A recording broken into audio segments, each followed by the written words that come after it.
আসসালামু আলাইকুম রহমতুল্লাহি বারাকাতুহু। সবাই কেমন আছেন?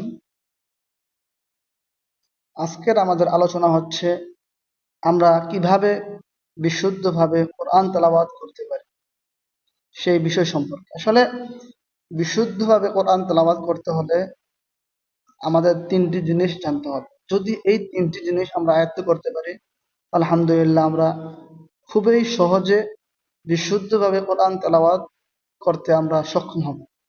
এর মধ্যে প্রথমটি হচ্ছে আরবি ২৯টি হরফকে সহি শুদ্ধভাবে উচ্চারণ শিখা।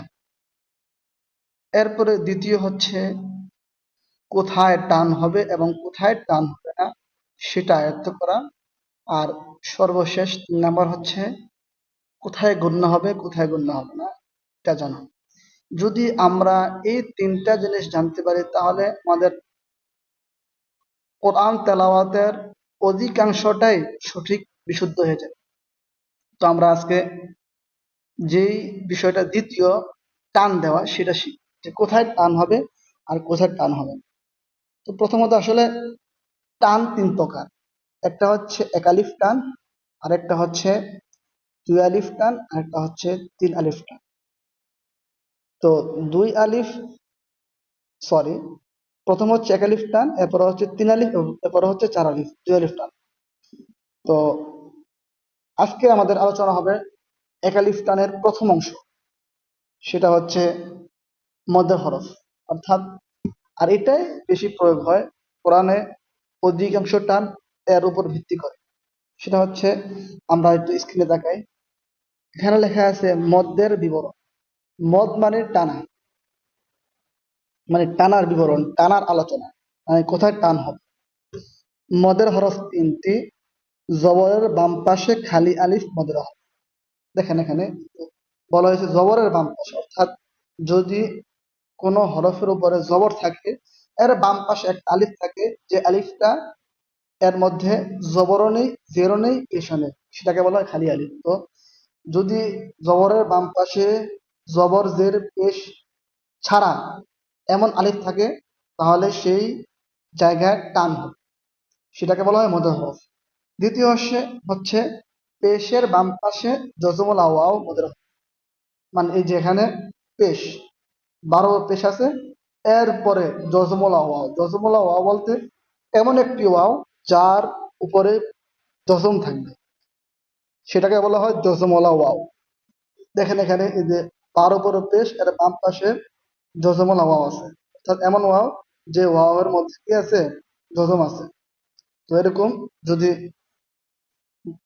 পেশের বাম পাশে জজমলা ওয়াও থাকে তাহলে সেটাও মদের হরফ। এবং তৃতীয় হচ্ছে জেরের বাম পাশে জজমলা ইয়া মদের হরফ, মানে এমন ইয়া যেটার উপর জজম আছে। তো এখানে দেখেন যে জের আছে, তার নিচে এর বাম পাশে হচ্ছে জজমলা ইয়া, অর্থাৎ এমন ইয়া রয়েছে যার উপরে কি আছে, জজম আছে। যদি এরকম হয় তাহলে এগুলোকে বলা হয় মদর হরফ। মদর হরফ হলে কি করতে হবে, যে মদর হরফ হইলে তাহার ডান দিকে হরফকে এক আলিফ টানিয়া পড়তে হয়। যেমন যেখানে বা, বু, বি। তো এই বিষয়টা একটু মুখস্থ করতে হবে যে মদর হরফ তিনটি। এক নাম্বার হচ্ছে জবরের বাম পাশে খালি আলিফ মদর হরফ। দুই নাম্বার হচ্ছে পেশের বাম পাশে জজমলা ওয়াও মদের হরফ। তিন নাম্বার হচ্ছে জেরের বাম পাশে জজমলা ইয়া মদের হরফ। তো এই মদের হরফ হইলে তাহার ডান দিকে হরকতকে আলিফ আনিয়া পড়তে হয়। যেমন বা, বু, বি। আশা করি বিষয়টা বুঝতে পেরেছেন। বিষয়টাকে আরেকটু আমরা ভালোভাবে আয়ত্ত করার জন্য আমরা আরেকটা দিকে যাব, সেটা হচ্ছে আমরা সেখানে দেখবো যে কিভাবে মদের হরফ টানটা হচ্ছে। যেমন দেখেন, দেখেন যেমন দেখেন এখানে এই যে হুয়াল্লাহুল্লাযী লা ইলাহা ইল্লা হু, এই যে আল্লাযী, এই যে এখানে জাল ইয়া জের জি, এর বাম পাশে জজমলা ইয়া, এই জন্য টান হয়েছে খালি। তারপর দেখেন ইল্লাহু, ইল্লা। তো এই ইল্লা এখানে কি হয়েছে, লাম এরপরে আলিফ, লাম আলিফ। তো লামের উপর জবর, এর বাম পাশে খালি আলিফ, এই জন্য টান হয়েছে। ইল্লাহু এক আলিফ টান হয়েছে। তারপরে দেখেন আর রহমান আর রহিম, এই যেখানে জেরের বাম পাশে জজমলা ইয়া, হার নিচে জের আছে, জেরের নিচে জজমলা ইয়া, এই জন্য টানা হয়েছে আর রহিম। এরপরে দেখেন এই যেখানে আল কুদ্দুস, দাল ওয়াও পেশ দু টান হবে, এখানে টান হবে, কারণ হচ্ছে পেশের বাম পাশে জজমলা ওয়াও মুদার, দাল ওয়াও পেশ দু কুদ্দুস, তাহলে দেখা যাচ্ছে এখানেও একালিফ টান হবে, যেহেতু পেশের বাম পাশে যজমলা ওয়াও এসে মধুর হরফ হয়েছে, মানে টান হয়েছে আর কি। তারপরে দেখেন আসসালাম, এই যে এখানে লাম এরপরে খালি আলিফ, মানে এমন আলিফ যেটা কি কোনো কি নাই, যেখানে কোনো আপনার জবরদস্তি আলিফ হবে, সেটাকে বলা হয় খালি আলিফ। তো আসসালাম এখানে টান হবে, আসসালাম। পরে দেখেন আল মুমিনু আল মুহিন, এখানে টান নাই।